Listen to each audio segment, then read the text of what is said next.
진정한 자유는 스스로 이끌어 나가는 능동적인 사람에게만 온다. 우리의 모든 지식이 경험에서 시작된다는 것은 의심의 여지가 없다. 나는 해야 한다. 그러므로 나는 할 수 있다. 존재하는 것은 행동하는 것이다. 마음속으로 무언가를 정하고 그것을 하려고 할 때 정말 그것이 옳다고 믿는다면 어떤 장애물이 있어도 즐길 수 있다. 한 가지 뜻을 세우고 그 길로 가라. 잘못도 있으리라. 실패도 있으리라. 그러나 다시 일어나서 앞으로 나아가라. 반드시 빛이 그대를 맞이할 것이다. 이론이 없는 경험은 맹목적이지만 경험이 없는 이론은 지적인 놀이에 불과하다. 시간을 낭비하며 노는 것을 절제하라. 그러면 오히려 인생이 풍부해질 것이다.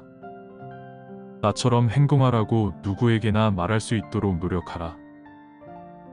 내 의지의 준칙이 언제나 동시에 보편적 입법의 원리가 될 수 있도록 행동하라. 도덕에서 요구하는 것은 자기 스스로를 지배할 수 있는 능력이다. 도덕은 우리가 어떻게 스스로를 행복하게 할 수 있는지에 대한 교리가 아니라 우리가 어떻게 스스로를 행복에 가치 있게 만들 수 있는지에 대한 교리가 된다. 성인이 된다는 것은 책임을 다하고 자유를 얻는다는 것을 말한다. 남의 자유를 방해하지 않는 범위 내에서 자기의 자유를 확장하는 것, 이것이 자유의 법칙이다. 미성숙이란 타인의 지도 없이 자신의 지능을 사용할 수 없는 것이다. 계몽이란 인간이 스스로 미성숙의 상태로부터 벗어나는 것이다. 인간은 본성적으로 악하다. 그들은 성향이 아닌 동정과 존경으로 선을 행한다. 선행이란 남에게 베푸는 것이 아니라 자신의 의무를 다하는 것이다.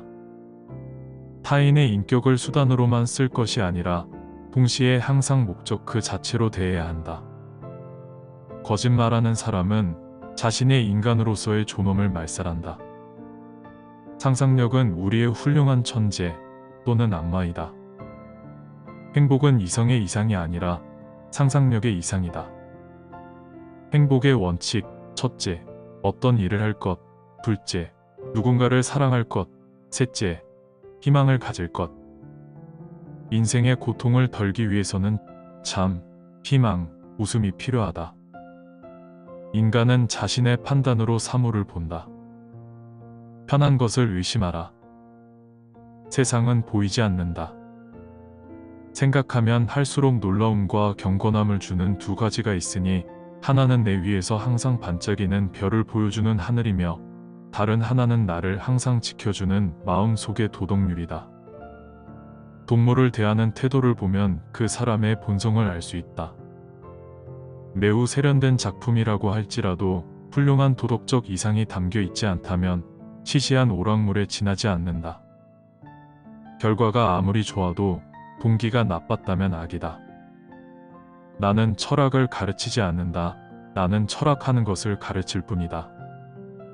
직관 없는 내용은 공허하고 내용 없는 직관은 맹목이다. 인간은 교육을 통하지 않고는 인간이 될 수 없는 유일한 존재다. 교육은 인간에게 부과된 가장 중대하면서도 어려운 과제이다. 배움에서 가장 어려운 것은 배워야 한다는 이유를 배우는 것이다. 모든 좋은 책을 읽는 것은 지난 세기의 최고의 지성들과 대화하는 것과 같다. 알아야 할 것에 대한 용기를 가지라. 너 자신의 이성을 사용하는 용기를 가지라. 천재란 보통 다른 사람에게서 가르쳐 받아야 할 개념을 독자적으로 이해하고 이를 이루는 능력이다. 혁명에는 한계가 있다. 혁명으로 독재자를 무너뜨릴 수는 있어도 시민 한 사람 한 사람의 생각까지 바꿀 수는 없다. 재물은 생활을 위한 방편일 뿐 그 자체가 목적이 될 수는 없다.